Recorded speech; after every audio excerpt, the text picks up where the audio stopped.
Shalom, amados hermanos, damos gracias a nuestro buen Dios en este santo día de Shabbat por la oportunidad que nos da nuevamente de reunirnos y tener el privilegio de tener su palabra, esta bendita Torah que nos ha sido entregada con una herencia especial como pueblo del Señor y como una bendición especial para guianza de nuestra vida en nuestra trayectoria en la tierra de los vivientes. Bendecimos al Señor. Estamos desarrollando el estudio sistemático del libro de Bereshit, de Génesis, y estamos ahora en la parashá que se titula Haye Sara, esto es la vida de Sara. En nuestro estudio correlativo que hemos estado llevando y aprendiendo cada día en nuestro paso por este nuevo ciclo que hemos ya iniciado, y que este ciclo pues ya nos lleva dentro de los estudios de este bendito libro maravilloso de vida que se llama la bendita Torah.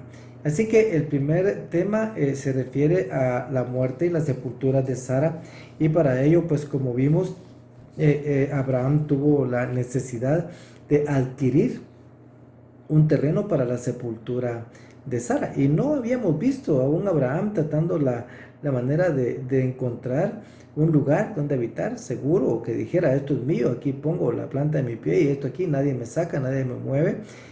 Pero resulta de que al morir Sara, él identifica la necesidad de adquirir una sepultura digna, un lugar específico de donde nadie la pudiera mover y que se convirtiera prácticamente en una herencia para toda la descendencia. Es interesante, pues hemos hablado en otras oportunidades cuando hemos pasado por acá, de que el precio de esa heredad, o sea, de esa parte fue muy grande. La negociación pues fue algo también complicada, por decirlo así, de esa manera. Tiene a su difunta, tiene a su muerta, y él necesita sepultarla, pero también necesita asegurar de una u otra forma la continuidad de la vida en la tierra prometida. El nombre de la parashá normalmente lo identificamos como la vida de Sara, como un recuento de su vida y de su legado, lo que ella fue y el ejemplo de los demás. Sin embargo, hay una interpretación muy interesante también con relación al nombre de la parashá, ya que no lo traducen como la vida de Sara, sino como la continuidad de Sara. Es muy interesante cómo lo ven. ¿Por qué? Porque esto es a través de haber dado a luz al hijo de la promesa, en quien se materializan todas las bendiciones del pacto. O sea, tiene mucho sentido ese título que se le da a la continuidad de Sara. Pero los primeros versos parecen dar lugar a algunas interpretaciones también equivocadas, que muchos pues tratan la manera de buscar explicaciones humanas, y que por lo mismo pues tropiezan cuando están en su pensamiento de buscar alguna explicación para algo, ¿verdad? Entonces lo mejor es preguntarle al Señor qué es lo que Él dice. Pero leemos entonces los primeros versos del capítulo 23, que dice: y vivió Sara 127 años, estos fueron los años de la vida de Sara, y murió Sara en Kiriat Arba, que es Hebrón, en la tierra de Canaán, y Abraham fue a hacer duelo por Sara y a llorar por ella. Después Abraham se levantó delante de la difunta y habló a los hijos de Het diciendo: extranjero, dice, y peregrino soy entre vosotros, dadme una propiedad, una sepultura entre vosotros, para que pueda sepultar a mi difunta de delante de mí. Y los hijos de Set respondieron a Abraham diciéndole: óyenos, Señor nuestro, eres un príncipe poderoso, dice, entre nosotros. Sepulta a tu difunta en lo mejor de nuestros sepulcros, pues ninguno de nosotros te negará su sepultura para que sepultes a tu difunta. Esto es muy interesante. Los primeros versos pues son algo pues muy específicos, muy explícitos, pero también de un poco de tensión, de ver cómo se está llevando a cabo la negociación. Pero algunas interpretaciones equivocadas, como les decía, que pueden llevar a malas interpretaciones, lo cual pueden confundir también a algunos de nuestros hermanos en su estudio de las escrituras. Primero, dice que pareciera ser que Abraham no vivía con Sara, porque el verso número 2 dice que Abraham fue hacer duelo por Sara, o sea que él se enteró estando fuera, o sea que no estaba viviendo con ellos. Y la primera interpretación es que Abraham y Sara habían tenido un disgusto como consecuencia del sacrificio que Abraham fuera a hacer con Isaac, ¿verdad? Y que eso los hizo vivir separados, ¿verdad? Eso es una interpretación o una explicación muy aventurada, o sea, bastante fuerte, con señalamientos muy contrarios pues al carácter dócil y diferente tanto de Abraham como Sara. Entonces eso no podía ser posible, ¿verdad? Porque ellos pues han sido personas muy especiales, las cuales les escogió el Señor por su mismo, por su carácter y su sentido de obediencia. Y la forma en que Sara trataba a Abraham y Abraham a Sara, pues es muy singular y muy de ejemplo para que muchas parejas incluso puedan practicarlo el día de hoy. Debemos recordar que Abraham era un hombre muy rico y tenía mucho ganado, tenía muchas posesiones y eso lo mantenía ocupado incluso fuera de casa, pero por un buen tiempo, como sucede el día de hoy. O sea, esto pasa en estos tiempos y vemos a los empresarios, vemos a las personas trabajando fuera de casa y se van algunos días para poder pues asegurar también el desarrollo de sus empresas. Hemos hablado también en otras oportunidades acerca de la negociación de esta propiedad. Hoy pues trataremos de otros puntos sin dejar de hablar de ello también, pero en Génesis 23:4 Abraham se presenta como extranjero y peregrino y pide en venta una propiedad. Este punto tiene mucha relevancia porque no era fácil que un extranjero obtuviera una propiedad en venta o en compra en esos lugares, ya que era un privilegio solamente para los ciudadanos de esos lugares en aquel tiempo. Pero el punto más fuerte de esto era que los ciudadanos tenían derecho a contar con una sepultura, y eso ya lo ligaba históricamente a la tierra. Entonces, el hecho de tener una sepultura fija, como la está negociando Abraham, era prácticamente asegurar de que nadie los sacaría de la tierra y que daba testimonio de que ellos pues se desarrollaron en la tierra de Canaán. Y de ahí deriva también la importancia de que la bendita Torá registra que Sara muere y es sepultada en la tierra de Canaán, porque esto liga a todo el pueblo desde este momento a la tierra prometida. Debido a esto y a lo que el Señor había dicho por Abraham, o había hecho por Abraham, y que testifica que los que intervienen en este pasaje en Génesis 23:6, de acuerdo a lo que vimos acá, dice: los habitantes de Canaán identificaron que Abraham pues prácticamente era una amenaza para ellos como consecuencia de lo que él representaba y de lo que ellos habían visto en Abraham, y por lo mismo estaban evitando venderle tierra, y por eso le ofrecieron incluso una sepultura o un terreno prestado para que no tuviera una heredad dentro de ellos. Este verso contiene información muy importante, muy relevante, debido a esta frase que ellos mismos dicen. Y la frase es: eres un príncipe poderoso entre nosotros. Eso ellos fueron los que le dijeron. ¿Por qué hicieron esta alusión? ¿Sí? ¿De dónde salió esta declaración? ¿O qué vieron ellos para que dijeran eso? Nosotros que conocemos las escrituras a este momento y que el Señor nos ha dado el privilegio de tenerlas y de estudiarlas y leerlas, vemos muy claramente el por qué esto sucedió, y es porque ellos se dieron cuenta quién era Abraham. O sea que identifican a Abraham como alguien muy especial que goza de los cuidados y la bendición del Señor, ¿verdad? También quien tiene las promesas del Eterno que se manifiestan a través de todos los hechos que están alrededor de la vida de Abraham. Primero, ¿quién tiene hijos en la vejez? Una Sara que tenía 90 años y un Abraham que tenía 100 años. O sea, no era normal, no era común, ni lo es tampoco en estos tiempos. Y por ser este evento un evento extraordinario, ¿verdad? Se supo prácticamente en toda la tierra. O sea, esas noticias no se quedan en una tienda como la de Abraham. O sea, es una noticia que trascendió. El nacimiento de Isaac es algo extraordinario que marcó la historia de la humanidad. Otra cosa es el rescate de Sara de Egipto y el rey de Gerar. O sea, fueron eventos que no pasaron desapercibidos por la gente. O sea, esto porque definitivamente los que estaban muy cerca de Abraham tuvieron que haber contado, y los pueblos que estaban cercanos también escucharon la historia. La riqueza que el Señor había puesto en sus manos era notoria. Abraham era muy rico y eso lo hacía sobresalir también dentro de todas las personas que habitaban en el lugar. Se involucró también de una forma valiente en una guerra donde el Señor le dio la victoria, ya lo vimos en una de las parashot anteriores, y el sello de la declaración es: tú eres un príncipe poderoso. ¿Un príncipe poderoso de quién o de qué? O sea, yo voy a ser un príncipe que pertenezco a una nación, que pertenezco o represento a alguien, a una nación. Y en este sentido, pues un Abraham que representa al Eterno, y empieza a notar un pueblo diferente que empieza a crearse, y este es el pueblo del Eterno. Así que tú eres un príncipe poderoso del Eterno con nosotros. Esto es indudable, y eso infunde mucho respeto y también temor, ¿verdad?, entre los habitantes.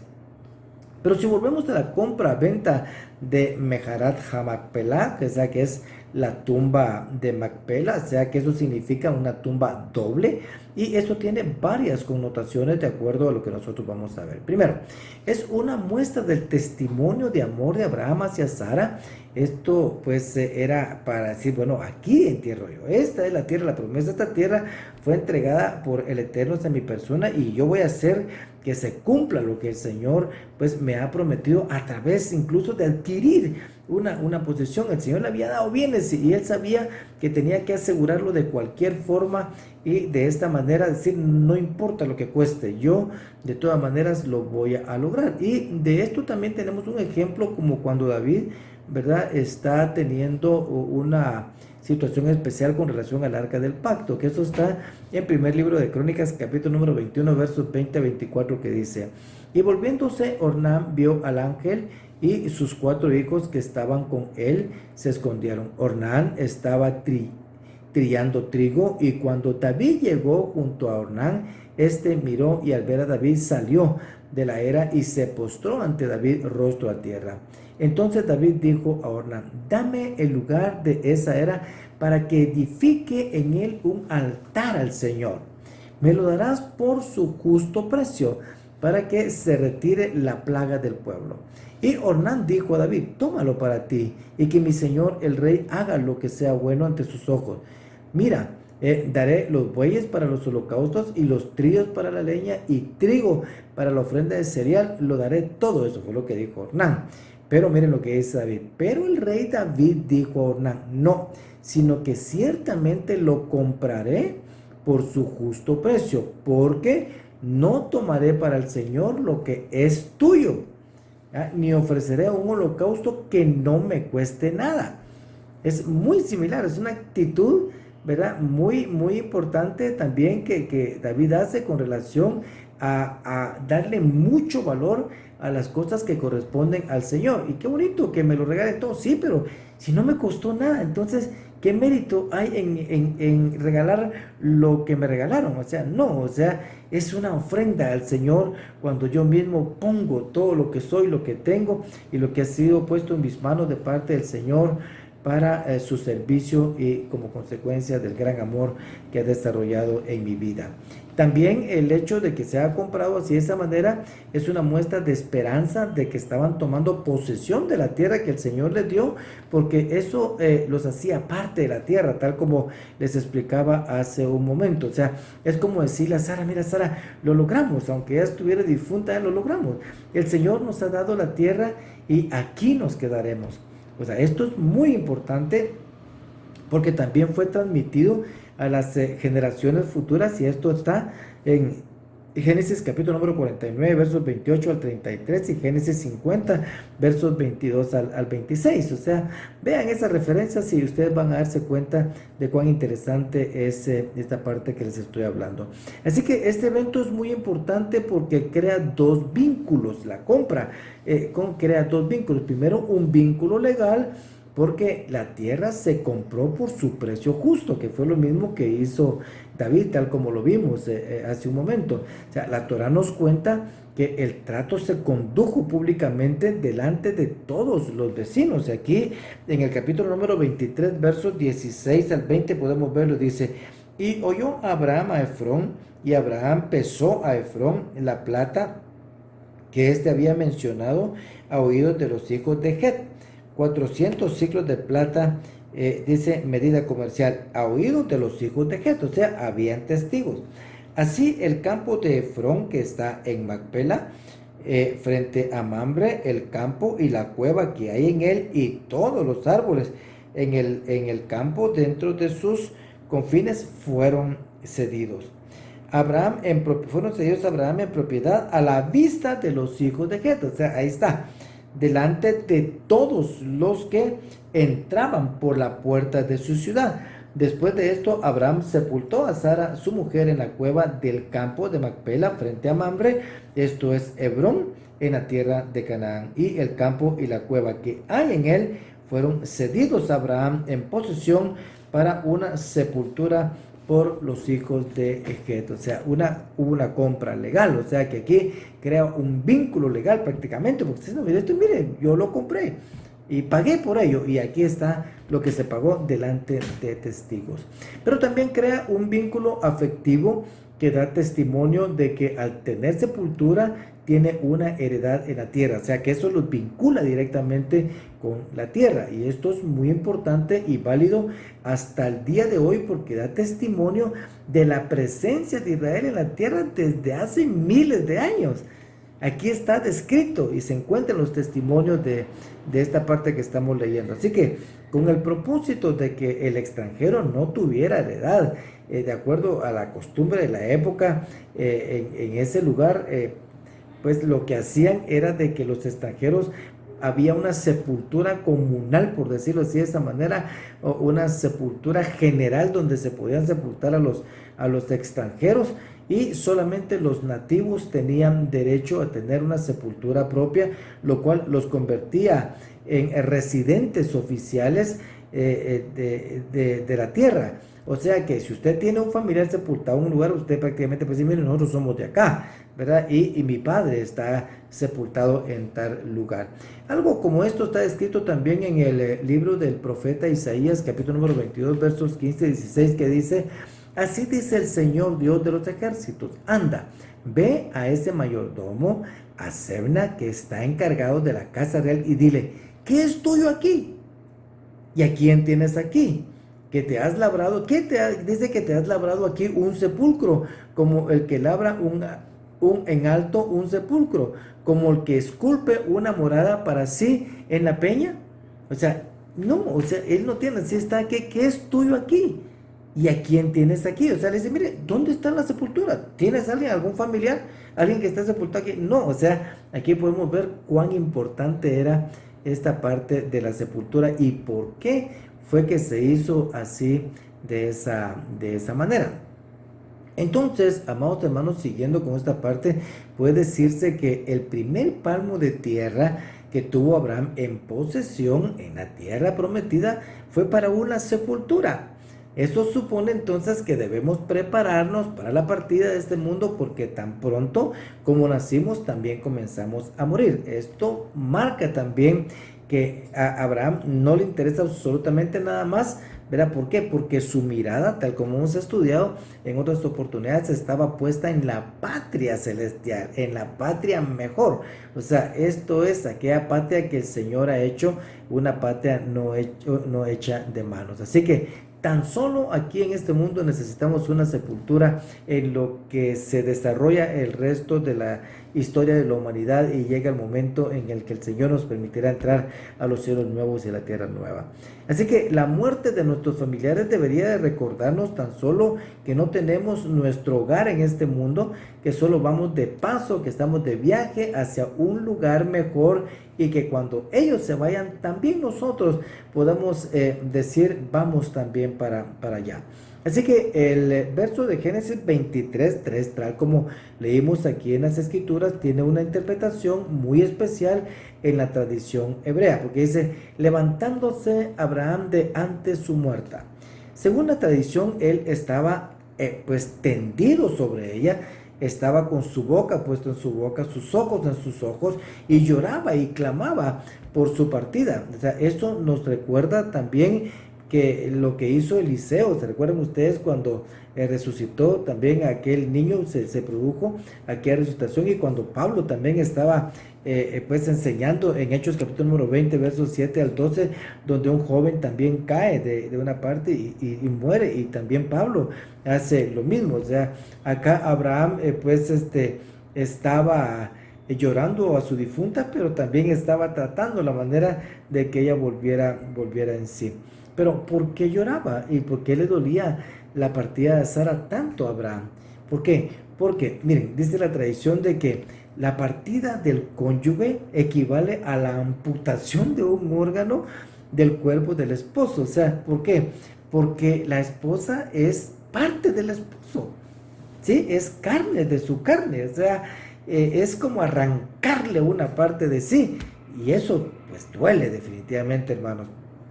En realidad no hubiera sido difícil tampoco adoptar la misma manera que hacían las culturas en aquel tiempo, en la cual quemaban a los difuntos, pero Abraham estaba dispuesto a demostrar, ¿verdad?, que él amaba a su esposa y que trataría el cuerpo de su esposa con mucha delicadeza, ¿verdad?, a mostrar claramente cómo el Señor había establecido también que debían hacerse las cosas, dando sepultura, haciendo volver el cuerpo a la tierra de donde había sido tomado. Así que el cuerpo humano, amados hermanos, es la envoltura del alma que precede o procede de las esferas celestiales, y como tal debe ser objeto de mayores cuidados durante la vida terrenal, y verse rodeado del más profundo respeto también cuando el alma abandona este cuerpo. El cuerpo entonces vuelve a la tierra de donde se origina, y el espíritu vuelve hacia Dios también donde fue tomado, ¿verdad? Esto lo dice Eclesiastés capítulo número 12 verso 7. Así que Abraham fue un hombre que se caracterizó por caminar correctamente delante del Señor, y él llegó a comprender que el hombre había sido hecho a imagen y semejanza del Señor. Esto misteriosamente, amados hermanos, en su forma material y su forma espiritual, puesto que ha sido una de las sombras magníficas. El hombre es la creación, la cúspide de la creación del Señor, y para ello basta echar un vistazo solamente a la formación de un niño en el vientre de la madre. En realidad, nadie forma hijos, eso solo lo hace el Eterno en el vientre de la madre, tal como lo dice Jeremías 1:5, Isaías 49:1, y yo les voy a leer acá el Salmo 139, versos 13 al 18, dice: porque tú formaste mis entrañas, me hiciste en el seno de mi madre. Te alabaré, porque asombrosa y maravillosamente he sido hecho. Maravillosas son tus obras, y mi alma lo sabe muy bien. No estaba oculto de ti, mi cuerpo, cuando en secreto fui formado y entretejido en las profundidades de la tierra. Este es el vientre de la esposa, o sea, el vientre de la madre, que también fue tomada de la tierra.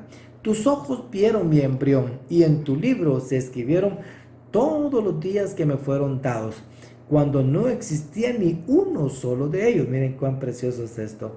Cuán preciosos también son para mí, oh Dios, tus pensamientos. Cuán inmensa es la suma de ellos. Si los contara, serían más que la arena, y al despertar aún estoy contigo. Este es maravilloso ver de que nuestro Creador se involucró personalmente en nuestra creación y en nuestra formación. Sus ojos estaban puestos en nosotros cuando fuimos formados en el vientre de nuestra madre. O sea, todo esto lo conocía Abraham, y para él era impensable el hecho de quemar, ¿verdad?, la obra del Señor, lo que el Señor había hecho. O sea, este es Sara, este es el cuerpo de Sara. Así que Abraham creía al Señor y sabía acerca de la resurrección desde antes, y eso fue lo que lo había llevado incluso pues a sacrificar a Isaac. ¿Se recuerdan ustedes en los capítulos anteriores? De acuerdo a lo que nosotros vimos, que por fe, ¿verdad? Que no le faltó la fe, y teniendo fija su mirada en el propósito divino del Eterno, él, tal como lo vimos en Génesis 22 y en Hebreos 11:19, pues sacrificó a Isaac, de donde en forma figurada también lo volvió a recibir, tal como dice el autor de la carta a los Hebreos. Así que la existencia de la sepultura nos ayuda a conservar la memoria de los buenos ejemplos y la clase de vida que llevaron también nuestros antepasados, y dan testimonio de su creencia en el Eterno. No sé cuál será la experiencia de cada uno de ustedes, pero en realidad ver la sepultura siempre nos hacen recordar a estas personas pues que en algún momento pasaron por esta tierra, que se encuentran descansando pues delante del Señor. Es interesante que la parashá se llame la vida de Sara y no la muerte y sepultura de Sara. Esto porque al momento de la muerte se cuentan también todos los logros y éxitos de la vida de una persona, ¿verdad? Los cuales son guardados en la memoria como un ejemplo muy singular. Y ante este ejemplo de Sara es muy notorio ver que su legado de obediencia, sujeción, esperanza y ayuda idónea para con su esposo pues fue muy especial. De hecho, se dice que en el libro de los Proverbios, donde Salomón habla y escribe sobre la mujer virtuosa, pues él se inspiró primeramente en la vida de Sara. Y quisiera leer un par de citas más con relación a esto en el capítulo número 11 y verso 11, como para dar testimonio de eso. También por la fe Sara misma, dice, recibió fuerza para concebir, aún pasada ya la edad propicia, pues consideró fiel al que había prometido. Y la promesa del Señor, ¿verdad? Y si vemos, nosotros, se recuerda que ella se rió, ¿verdad? Dentro de sus adentros, pero ella consideró fiel al que había prometido, y de esta manera pues haber logrado esta posición delante del Señor. En la primera carta de Pedro, capítulo número 3 también, y el verso número 6 se nos dice: así obedeció Sara a Abraham, llamándole Señor, dice, y vosotros habéis llegado a ser hijas de ella, si hacéis el bien y no estáis amedrentadas por ningún temor. O sea, esto habla aún, ¿verdad?, del carácter de Sara. En el capítulo número 7 de Eclesiastés, los versos del 1 al 3, en otras oportunidades lo hemos visto también, vemos que mejor es el día de la muerte que el día del nacimiento. ¿Verdad? En vida se llena todo el currículum que se lee en el tiempo en que nos toca irnos, en la que mucha gente habla acerca de nosotros. Y qué bonito es que los familiares escuchen de boca de los demás cómo la persona que se está yendo pues deja un legado muy especial, y algo en lo cual pues podamos sentirnos contentos, orgullosos de haber tenido un padre, una madre, un hijo, una hija. Bueno, que esperamos en realidad que los padres vayamos antes que los hijos en la ley natural de la partida, y que el Señor todo lo que acontezca en nuestra vida lo haga con mucha misericordia. Pero es en el tiempo de la vida en la que escribimos nosotros nuestro historial en los libros del Señor, para que en el momento que seamos pues llamados a su presencia, entonces esto se cuente delante de los demás. Otro punto sobresaliente de la parashá lo constituye la preocupación misma de Abraham por conseguir la esposa del hijo de la promesa, la esposa de Isaac, ¿verdad?, su descendencia, a través de la cual vendría también nuestro bendito Mashiach. Y para ello pues se relata toda la historia de cómo fue la búsqueda de esa doncella, de esa mujer especial. Esta es Rebeca, como nosotros hemos visto. Este es uno de los capítulos más hermosos, más apasionantes y románticos que nosotros podamos ver en las escrituras. Y aquí se encargó a Eleazar. Eleazar era el siervo más viejo de la casa de Abraham, y era quien él había dicho que también lo heredaría en el tiempo en que pues se llegara el momento de su partida, porque él no tenía hijo. Y cuando el Señor le dijo: no, será alguien de tu propia carne, tu propia sangre que te va a heredar. Y entonces ahí pues vemos a un Eleazar que era un siervo fiel, un mayordomo, y Eleazar era una persona pues muy confiable ante los ojos de Abraham. De hecho, había permeado su corazón de la creencia en el Señor y confiaba mucho en las promesas del Señor. Los sabios dicen que Eleazar, que significa Dios es mi ayuda o mi ayudador, también significa consuelo, ¿verdad? Él es juramentado por un ritual muy poco común, y es de poner debajo de su muslo su mano, y esto es un juramento que se pudo haber dado, dicen los sabios, ¿verdad? En señal de la... cerca de la señal de la circuncisión, que era la señal del pacto y que refería a la descendencia venidera. O sea, esto obligaría a Eleazar a cumplir la misión, ¿verdad? Aunque su señor ya no estuviera vivo. Sin embargo, existe otra opinión, y que también era pues de una forma notoria para la época, es que los nativos del lugar utilizaban esos juramentos también de esa manera. Todo esto nos lleva a observar y atender algunas señales maravillosas que se dan alrededor de este evento tan específico, explicativo, también con relación al Mashiach y a la esposa del Mashiach.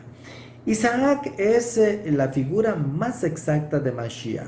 Como cuando va a ser sacrificado, el Señor le dice a Abraham: sacrifica a Isaac, tu único hijo.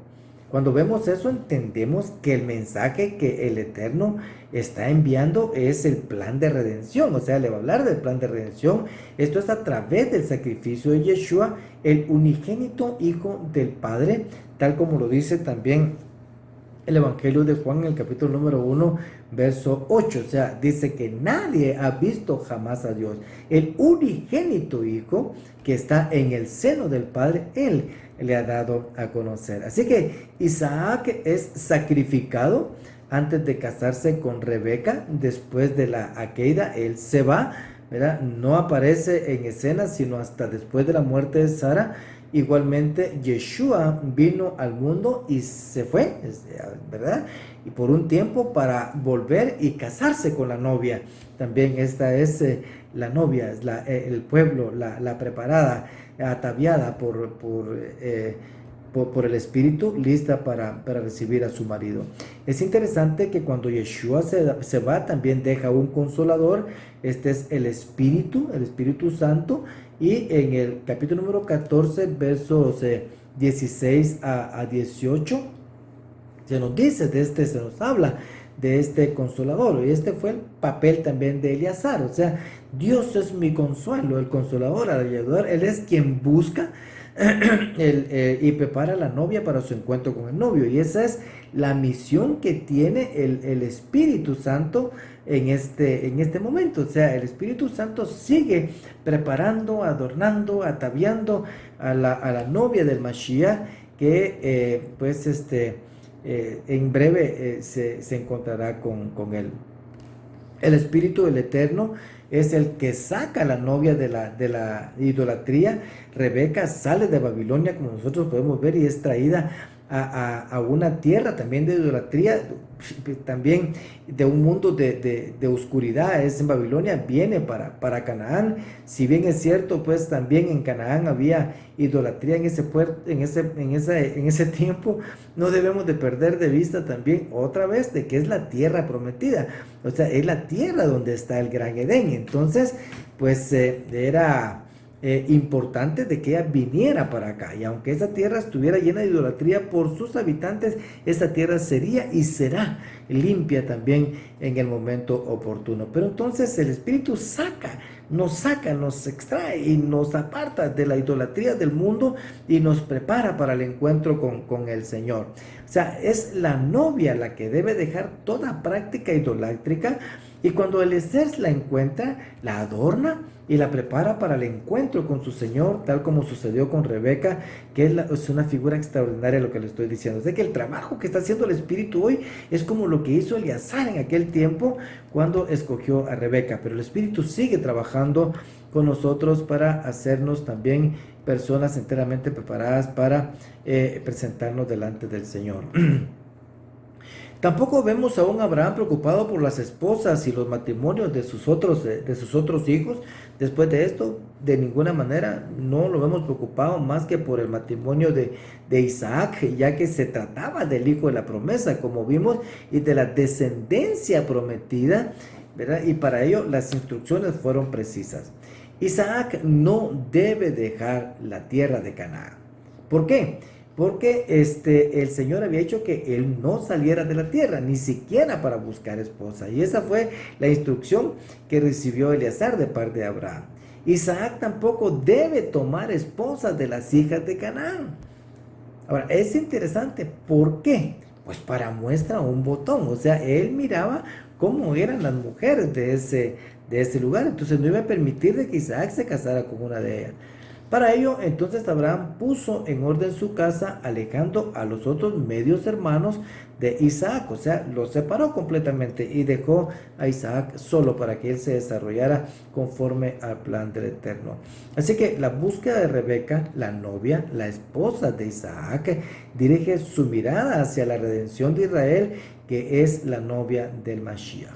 Abraham quería encontrar una novia digna para su hijo, una mujer del mismo calibre de su esposa Sara, una esposa que diera hijos dignos de heredar su legado y las promesas del pacto. O sea, hay mucho en juego como para no ponerle atención con quién debía casarse Isaac. Del mismo modo, el Señor desea una novia, una esposa digna para el Mashiach, tal como lo dice también acá en Efesios capítulo número 5, versos 25 a 27, que dicen: maridos, dice, amad a vuestras mujeres, así como Mashiach amó a la iglesia y se dio a sí mismo por ella, para santificarla, habiéndola purificado por el lavamiento del agua con la palabra, a fin de presentársela a sí mismo una iglesia en toda su gloria, sin que tenga mancha, ni arruga, ni cosa semejante, sino que fuera santa, también inmaculada. Esto es lo que dice Efesios 5, y esto es lo que el Señor espera que todos nosotros también seamos. Es interesante que las novias y las esposas de los patriarcas hayan sido encontradas también en un pozo. Si ustedes se recuerdan, Rebeca, Raquel, incluso la mujer samaritana en Juan 4 fueron encontradas en un pozo, o sea, las fuentes de agua. Esto representa los manantiales de agua que también representan a la palabra viva del Señor y que descubre el corazón del hombre, que está pues en la Torah como una bendición muy, muy especial. Así que los pozos de agua, que esos lugares sean fuentes importantísimas de las cuales podemos saciar nuestra sed, ¿verdad? Y es a través de la Torah, del estudio de la Torah, esas fuentes de agua viva las que de verdad refrescan nuestro ser. Es interesante porque siendo las aguas una figura de la Torá, también vemos que los enemigos de Abraham e Isaac, o sea, los filisteos, ellos cuando encontraban un pozo que ellos habían abierto, en lugar de conservarlos para ellos sacar agua, lo que hacían era cerrar los pozos. Esto era inaudito lo que ellos hacían, porque en lugar de aprovechar el agua que es vida, lo que hacían era cerrar los pozos. Ahora, es interesante que los pozos que Abraham y que Isaac pues abrieron, porque Isaac volvió a abrir los pozos de Abraham, eran pozos que tenían nombres ligados al Señor. De esta manera, cuando estos enemigos de Abraham, Isaac y Jacob cierran los pozos, lo que hacen es aquí no existió nada. Entonces el nombre del Señor también pues es intentado, borrado, ¿verdad? Por esto, lo cual pues no es posible, ¿verdad? Pero lamentablemente también Israel en algún momento cayó en eso, ¿verdad? Porque dice que cavaron cisternas rotas y cerraron las fuentes de aguas de vida. O sea, esto es muy importante porque el enemigo quiere a la novia también cautiva, que es la que hace lo que hacen los filisteos, que también se llevan a Rebeca, y el Señor es quien la libera y la regresa a Isaac. Algunos rabinos hacen alguna alusión también a través de la historia de Isaac y de Rebeca en una alegoría que relaciona al Señor con su pueblo.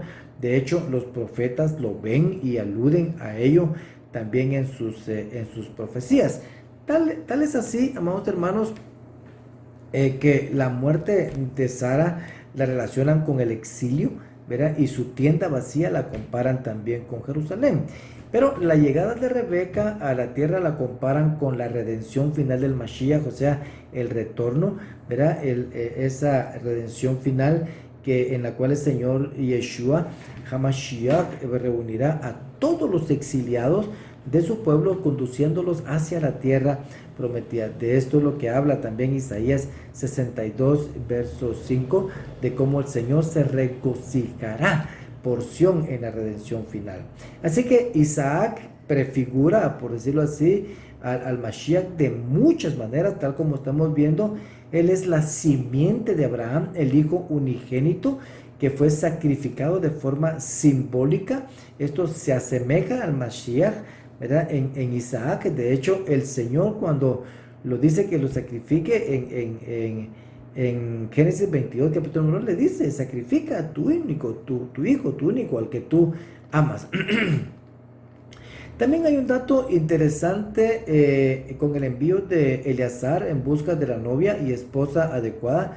El hebreo para una persona enviada a una misión es la palabra shaliach, ¿verdad? Esta shaliach significa envía a uno, y la misma palabra en griego significa apóstolos. De hecho, la palabra Shiloh también viene de ahí, que es el enviado, hasta que venga Silo. O sea, es muy interesante esta parte. Entonces, en el griego dijimos es apóstolos, ¿verdad? Que aparece ya en el Nuevo Testamento, cuando ya es traducida del inglés al castellano, es la palabra apóstol, ¿verdad? Lo que se resume en que Abraham envió a Eleazar como su apóstol, o sea, el enviado fue Eleazar, y de esta manera, pues también Yeshua Shiloh, o sea, es el enviado, y el Espíritu de Hashem también es el enviado, porque Él enviará, dice su Espíritu, tal como podemos verlo en el Evangelio de Juan, capítulo número 14. Es muy interesante porque de la misma manera que Abraham envió a Eleazar, también Yeshua envió a sus apóstoles en una tarea similar, los envía a ser discípulos para sí mismo. Estos discípulos constituyen por sí mismos la asamblea del Mashiach en los escritos apostólicos, lo cual alude también a la novia del Mashiach, a la novia del Cordero.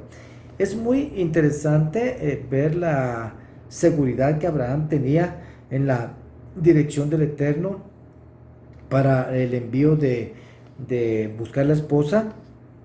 Él confía mucho en las promesas del Eterno, y en Génesis 24, 7 dice: el Señor de los cielos, que me tomó de la casa de mi padre y de la tierra de donde nací, dice, y que me habló y me juró diciendo: a tu descendencia daré esta tierra. Él mandará a su ángel delante de ti y tomará de allí mujer para mi hijo. Y se lo dice con esa claridad.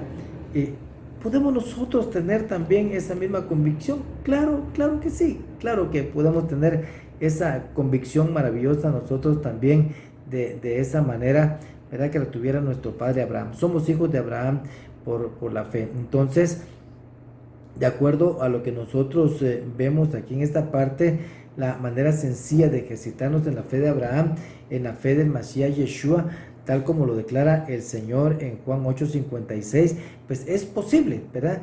Llegar a tener la fe, así como Él la tuvo, es ejercitarnos en la creencia de las promesas del Señor, con la bendición y gran ventaja que nosotros también tenemos el paquete completo en las Escrituras. Aquí está, ¿verdad? Esto lo hubieran querido ver los santos profetas también, y los apóstoles.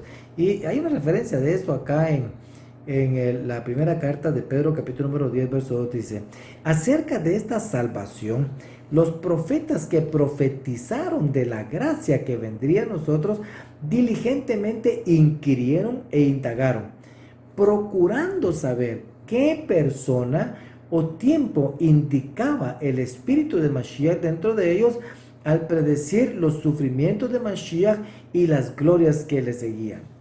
A ellos le fue revelado que no se servían a sí mismos, sino a vosotros, en estas cosas que ahora os han dicho. anunciadas mediante lo que os predicaron, el Evangelio por el Espíritu Santo enviado del cielo, cosas a las cuales los ángeles anhelan, dice, mirar. Entonces aquí vemos con claridad esta parte y cómo pues se nos entrega este misterio maravilloso. En realidad lo que se escribe en este relato es la intervención del Señor, quien provee al hombre como, digamos así, entre comillas, por casualidad todo lo que necesita. En realidad la intervención divina de Dios no tiene lugar si el hombre no colabora. ¿Qué quiere decir eso?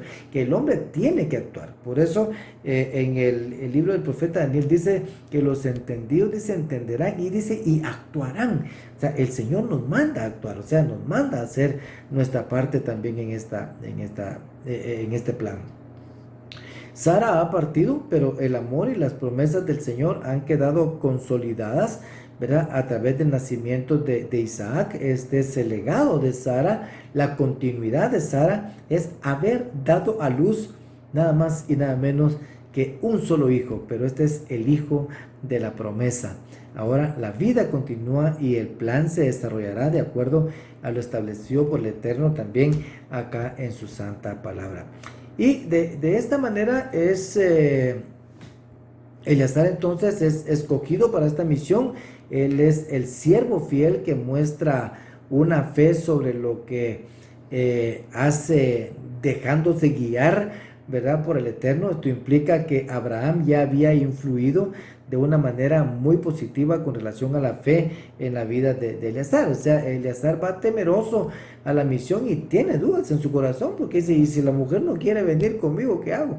No vayas a llevar a mi hijo allá. Le dije, no vayas a llegar, pase lo que pase, no lo vas a llevar allá. Pero el Señor dice, enviará su ángel delante de ti. Entonces, cuando vemos esta parte en Génesis 24:12, ¿qué es lo que hace? Él clama al Dios de Abraham, al Dios de las promesas y de la misericordia, consecuente con lo que Abraham le había dicho antes, que el Señor guiaría. Entonces aquí vemos nosotros en el verso 12 que dice, y dijo, oh Señor, Dios de mi Señor Abraham, te ruego que me des éxito hoy y que tengas misericordia de mi Señor.